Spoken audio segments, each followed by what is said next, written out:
안녕하세요. 용인다음학교 친구들. 오늘은 선생님과 함께 대화 예절에 대해서 한번 배워보도록 하겠습니다. 대화 예절 중 어른들께 사용하는 높임말에 대해서 한번 배워보도록 할게요. 자, 높임말을 표현하는 방법에 대해서 오늘 배워볼 건데 세 가지 활동을 통해서 높임말을 배워보도록 할 거예요. 첫째, 높임말을 표현하는 방법이 무엇이 있는지에 대해서 알아볼 겁니다. 둘째, 높임 표현을 어떻게 사용해야 하는지에 대해서도 알아보겠습니다. 마지막으로는 우더른과 대화할 때 예절을 지키는 방법에 대해서도 알아보겠습니다. 자, 그러면 높임말을 표현하는 방법에 대해서 하나씩 공부를 해보도록 할까요? 자, 여기 우리 높임말을 표현하는 방법 총 1, 2, 3, 4 네 가지 방법이 있는데 네 가지 방법을 하나씩 차례대로 알아보도록 할게요. 자, 먼저 첫 번째, 씁니다. 요를 써서 문장을 끝맺는 높임말을 사용하는 방법입니다. 아버지, 학교에 다녀왔어. 어머니, 이 책이 재밌을 것 같아. 라고 이야기를 하는 것보다 씁니다. 요자를 써서 문장을 끝맺으면 더욱더 예의 있는 표현이 되겠죠? 다 같이 한번 읽어볼까요? 아버지, 학교에 다녀왔습니다. 어머니, 이 책이 재미있을 것 같아요. 자, 두 번째는 높임을 나타내는 시라는 표현을 쓰는 방법이 있어요. 선생님께서도 여기로 오니? 어머니, 오늘은 출근은 안 하나요? 라는 이런 표현보다는 시를 넣는 표현을 통해 조금 더 예의 있는 높임말을 쓰는 표현을 사용을 할 수 있습니다. 다 같이 한번 표현해 보도록 할게요. 선생님께서도 여기로 오시니? 어머니, 오늘은 출근 안 하시나요? 조금 더 예의 있는 표현이 되겠죠? 자, 세 번째 높임 표현에 대해서도 알아볼게요. 높임의 대상에게 깨서나 깨라는 표현을 사용하는 방법입니다. 할아버지가 오셨어요. 할머니한테 선물 드릴 거예요. 이런 표현보다는 깨서 혹은 깨라는 표현을 사용을 한다면 예의 있는 표현이 되겠습니다. 다 같이 깨서나 깨를 사용해서 한번 문장을 읽어보도록 하겠습니다. 할아버지께서 오셨어요. 할머니께 선물을 드릴게요. 오, 조금 더 예의 있는 학생이 된 것 같아요. 자, 마지막으로는 우리 높임의 뜻이 있는 특별한 낱말을 사용하는 방법이 있습니다. 여러분들 학교에서도 몇 번 선생님과 함께 배워보았죠? 이런 높임 뜻이 있는 특별한 낱말을 사용해서 표현을 한다면 예의 있는 표현이 될 수가 있습니다. 할아버지, 밥 드세요. 할머니, 물어볼 게 있어요. 라는 이런 표현은 우리 친구들한테 쓰는 표현이랑 비슷하죠. 할머니, 할아버지 이렇게 우더른에게 사용하는 특별한 낱말을 사용을 해서 높임 표현을 사용해 보도록 하겠습니다. 할아버지, 진지 잡수세요. 할머니, 여쭤볼 것이 있어요. 이렇게 우더른에게는 높임 표현이 뜻이 있는 특별한 낱말을 사용해서 표현을 한다면 여러분들이 높임말을 정확하게 잘 표현을 하고 있습니다. 자, 그러면 높임의 뜻이 있는 특별한 낱말 어떤 것이 있는지 조금 더 보도록 할게요. 와, 이거는 우리가 학교에서 혹은 여러분들이 자주 사용하는 단어들이죠. 사람, 나이, 말, 자다, 있다, 집, 이름, 생일. 자, 이걸 어떻게 우리가 높임 표현을 쓰는 특별한 낱말로 바꿀 수가 있을까요? 선생님이 여러분들에게 20초의 시간을 주도록 할게요. 20초 동안 여러분들이 알고 있는 높임 표현으로 한번 바꿔서 이야기를 한번 해볼까요? 준비, 시작!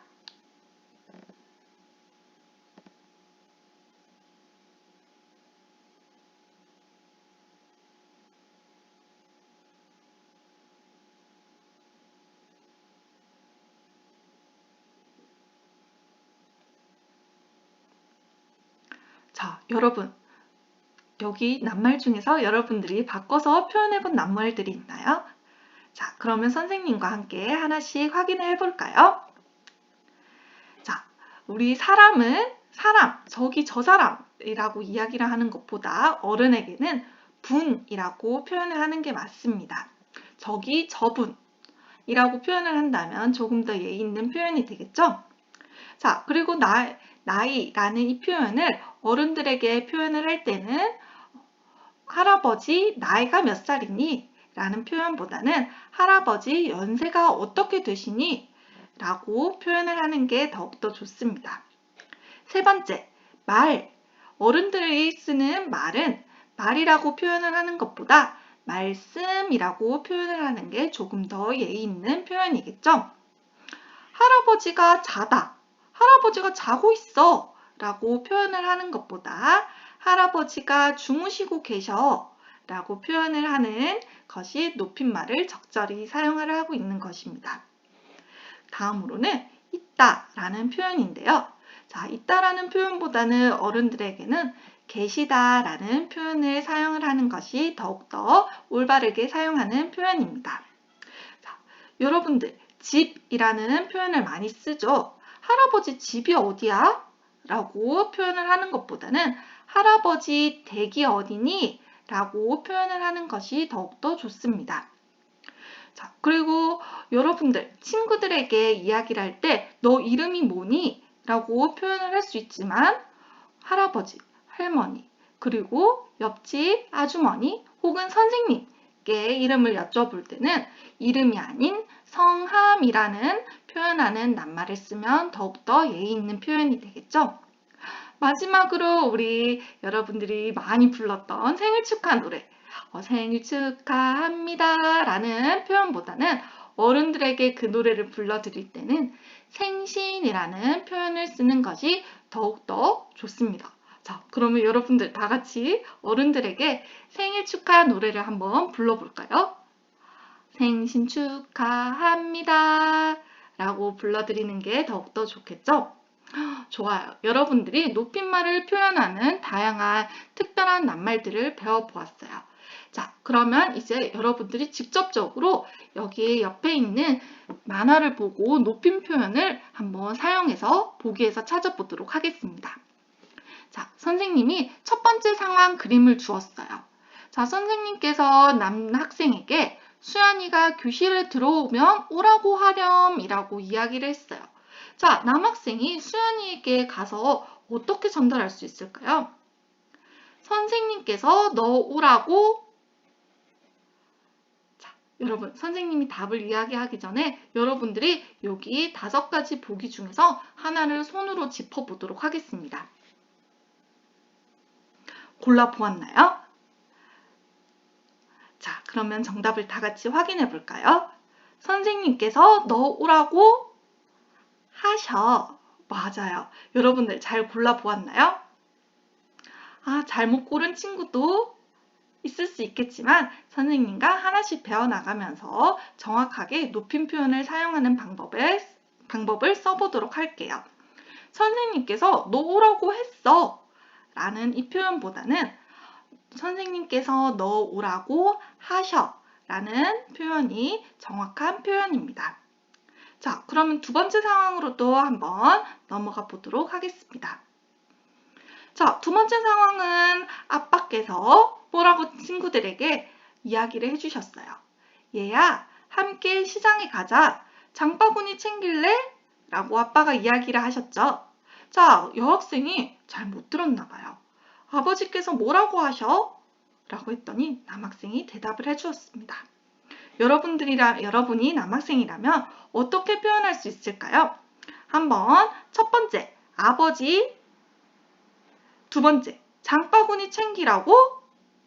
정답을 한번 골라볼까요? 선생님이 10초의 시간을 주도록 하겠습니다. 준비, 시작!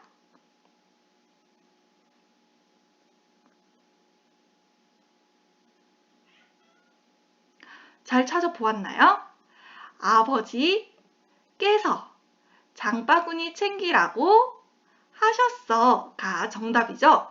아버지가 라기보다는 우리 어른들께서 이야기를 하실 때는 아버지께서 깨서라는 표현을 쓰면 되고, 장바구니 챙기라고 했어 라기보다는 하셨어 라는 표현이 정확한 높임 표현입니다. 자, 세 번째 상황도 보도록 하겠습니다. 자, 엄마께서 친구들에게 심부름을 시키셨네요. 훈민아, 동생이랑 옆집 아주머니에게 김치 갖다 드리고 올래? 라고 어머니께서 이야기를 하셨는데, 여기 친구들이 혹시 아주머니가 옆집에 계신지 안 계신지 확실하게 잘 모르는 것 같아요. 자, 그러면 이 친구들이 엄마에게 뭐라고 물어볼 수가 있을까요?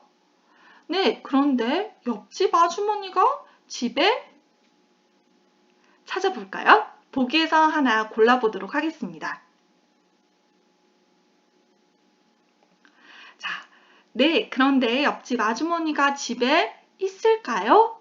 라는 이런 표현은 친구에게 쓰는 표현이고, 우리 어른들께 하는 표현으로는 계실까요? 라는 표현을 써서 높임말을 정중하게 쓰는 방법이 있겠습니다. 자, 다 같이 한번 읽어볼까요? 네, 그런데 옆집 아주머니가 집에 계실까요? 좋아요. 자, 그러면 마지막 상황까지 한번 선생님이랑 확인해 보도록 할게요. 친구들이 아까 그 김치를 옆집 아주머니에게 들고 갔습니다. 자, 들고 가서 여러분이 이 친구들이라면 어떻게 이야기를 할지 한번 생각을 해볼까요? 옆집 아주머니께서 무슨 일이니? 라고 친구들에게 물어보았어요. 여러분들이 친구라면 어떻게 이야기를 할지 한번 보기에서 골라볼까요? 어머니께서 와, 맞습니다. 어머니께서 가져다 드리래요. 어머니께서 갖다 주래요. 어머니께서 주라고 했어요. 라는 이런 표현보다는 조금 더 정중하게 어머니께서 가져다 드리래요. 라는 표현을 쓴다면 여러분들이 예의 있고 높임 표현을 정확하게 쓰는 학생이 될 수 있을 겁니다. 자, 여러분이 방금 선생님과 함께 다양한 높임 표현에 대해서 여러 가지를 알아보았어요. 자, 그렇다면 이제 여러분들이 직접 우더른과 대화를 할 때 어떻게 해야 되는지에 대해서 여러분들이 한번 생각을 해보겠습니다. 선생님이 정답을 직접 이야기를 해주진 않을 거지만 여러분들이 잘 생각해보고 오늘 선생님과 종례 시간에 한번 선생님이 질문에 잘 대답을 해보도록 할까요? 열심히 공부한 친구들은 선생님 질문에 대답을 잘 할 수 있을 것 같습니다.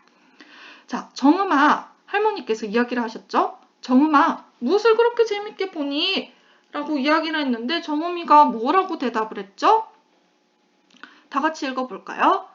지난 겨울에 찍는 내 사진이야. 할머니도 한번 볼래? 라고 친구한테 이야기를 하는 것처럼 이야기를 했더니 지금 할머니 표정이 어떤가요, 여러분? 할머니 표정이?